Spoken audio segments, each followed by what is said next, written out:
مسیح یسوع میں آپ کی سلامتی ہو۔ مکاشفہ کی کتاب باب نمبر 6۔ پھر میں نے دیکھا کہ برا نے ان 7 مہروں میں سے ایک کو کھولا، اور ان 4 جانداروں میں سے ایک کی گرج کی سی یہ آواز سنی کہ آ۔ اور میں نے نگاہ کی تو کیا دیکھتا ہوں کہ ایک سفید گھوڑا ہے، اور اس کا سوار کمان لیے ہوئے ہے۔ اسے ایک تاج دیا گیا، اور وہ فتح کرتا ہوا نکلا تاکہ اور بھی فتح کرے۔ اور جب اس نے دوسری مہر کھولی تو میں نے دوسرے جاندار کو یہ کہتے سنا کہ آ۔ پھر ایک اور گھوڑا نکلا جس کا رنگ لال تھا۔ اس کے سوار کو یہ اختیار دیا گیا کہ زمین پر سے صلہ اٹھا لے تاکہ لوگ ایک دوسرے کو قتل کریں، اور اسے ایک بڑی تلوار دی گئی۔ اور جب اس نے تیسری مہر کھولی تو میں نے تیسرے جاندار کو یہ کہتے سنا کہ آ۔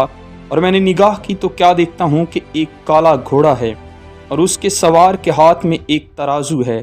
اور میں نے گویا ان 4 جانداروں کے بیچ میں سے یہ آواز آتی سنی کہ گیہوں دینار کے سیر بھر، اور جو دینار کے 3 سیر، اور تیل اور مہ کا نقصان نہ کر۔ اور جب اس نے چوتھی مہر کھولی تو میں نے چوتھے جاندار کو یہ کہتے سنا کہ آ۔ اور میں نے نگاہ کی تو کیا دیکھتا ہوں کہ ایک زرد سا گھوڑا ہے، اور اس کے سوار کا نام موت ہے، اور عالم ارواح اس کے پیچھے پیچھے ہیں۔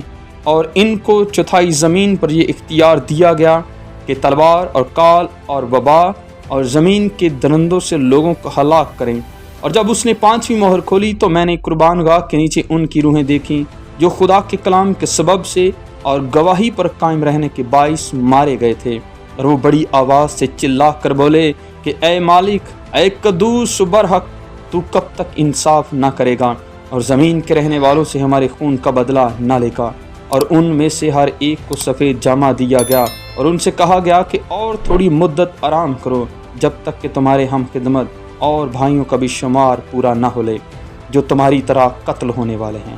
اور جب اس نے 6ٹھی مہر کھولی تو میں نے دیکھا کہ ایک بڑا بنچال آیا، اور سورج کمل کی مانند کالا، اور سارا چاند خون سا ہو گیا، اور آسمان کے ستارے اس طرح زمین پر گر پڑے جس طرح زور کی آندھی سے ہل کر انجیر کے درخت میں سے کچے پھل گر پڑتے ہیں، اور آسمان اس طرح سرک گیا جس طرح مکتوب لپیٹنے سے سرک جاتا ہے، اور ہر ایک پہاڑ اور ٹاپو اپنی جگہ سے ٹل گیا، اور زمین کے بادشاہ اور امیر اور فوجی سردار، مالدار اور زوراور اور تمام غلام اور آزاد پہاڑوں کے غاروں اور چٹانوں میں جا چھپے، اور پہاڑوں اور چٹانوں سے کہنے لگے کہ ہم پر گر پڑو اور ہمیں اس کی نظر سے جو تخت پر بیٹھا ہوا ہے اور برہ کے غضب سے چھپا لو، کیونکہ ان کے غضب کا روز عظیم آ پہنچا۔ اب کون ٹھہر سکتا ہے؟ آمین۔